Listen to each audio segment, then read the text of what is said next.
Just like other individuals, political and governmental leaders are self-interested.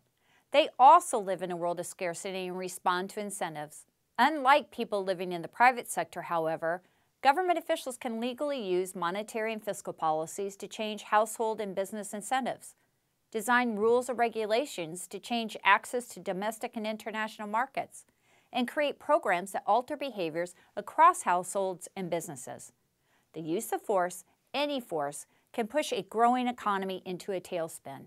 Research on the fiscal and monetary policies and government-sponsored programs connected to the Great Depression of 1929 to 1933 and the Great Recession of 2007 to 2009 provides evidence on how political leaders and legislative bodies can distort price signals and cause major disruptions throughout markets. Let's take a look at two cases. One that shows trade barriers are intended to protect domestic producers from foreign competition during a deep recession, and another that demonstrates expansionary monetary policy and loose credit standards are intended to help low-income individuals and minorities own their own homes. History indicates that growing hostility to trade is potentially dangerous. As the United States economy slowed in the late 1920s, resentment toward trade moved through the economy. This led to the passage of the Smoot-Hawley Trade Bill in 1930. This legislation increased tariffs by more than 50% on approximately 3,200 imported products. President Herbert Hoover, Senator Reed Smoot, Congressman Willis Hawley, and other proponents of the bill thought higher tariffs would stimulate the economy and save jobs. As Hawley put it, "I want to see American workers employed producing American goods for American consumption." While the political story resonated well with the people, the resulting aftermath did not.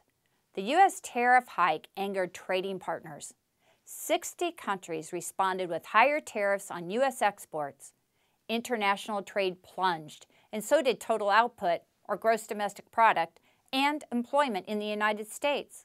By 1932, the volume of U.S. trade had fallen to less than half of the level prior to the bill. Gains from trade were lost. The tariff revenues of the federal government actually fell, and the unemployment rate soared. Unemployment stood at 7.8% when the Smoot-Hawley tariff bill was passed, but it ballooned to 23.6% just 2 years later. The stock market had regained almost all of the October 1929 losses prior to the passage of the Smoot-Hawley trade bill in 1930, but stocks plunged during the months following the legislation's adoption. Now let's turn to a recent crisis in the United States with governmental roots. Loud calls to help low-income individuals and minorities purchase their homes led to the 1995 U.S. Congress to amend the Community Reinvestment Act of 1977. This amendment loosened traditional lending standards upheld in the private sector for decades. The government-sponsored enterprises, Freddie Mac and Fannie Mae, were propped up so that they could step in and increase their purchase of high-risk, subprime mortgages made to people who would have difficulty making monthly payments or moving through financial hardships.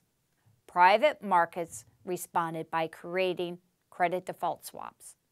These swaps surfaced to provide a type of insurance against defaults in the subprime lending markets. Later, speculators began trading the swaps to bet on the collapse of the subprime market.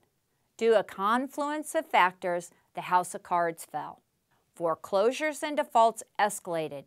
Housing prices depreciated. Stock markets took serious plunges. The credit market shrank. Paper wealth held in investment portfolios just evaporated. Production and employment slowed.